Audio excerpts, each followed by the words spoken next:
Hey guys, so a while ago I'd done a tips and tricks video about floating certain objects using horizontal snapping, as well as just covering a known method that people use to float objects with power armor and the C.A.M.P object.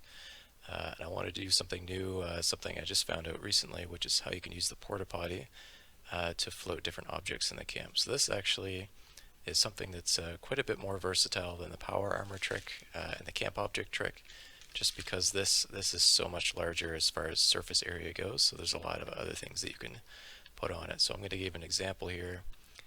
If I put something on top of this and then I store it, anything I put on it is going to just stay floating in the air.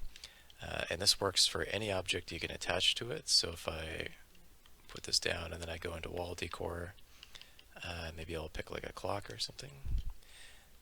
If I put that on there and scrap it, it's going to stay floating in the air. So there's a couple weird things about this.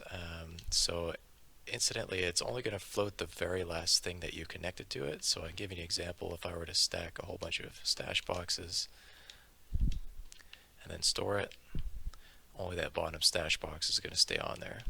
If I put it back down, and then I stack some stash boxes,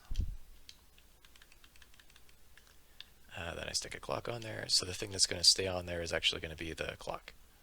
Yeah. So I don't know why it does that, but it just seems to be the very last thing that you attach to it. That's what's going to float. And that's going to work also on the inside. So if you have anything that you want to hang, such as a light, maybe I want to hang a fan. If I put that inside, I'll be able to scrap that and just leave that hanging in midair.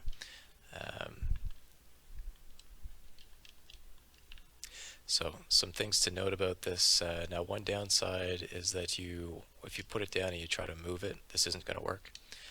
So if I attach that and I pick this up and I put it back down, and then I scrap it, that's going to scrap the whole thing. So if you ever want to use this for something, you're going to want to put it down once and then not move it again, and then you're just going to detach it after you've put whatever object you want on top.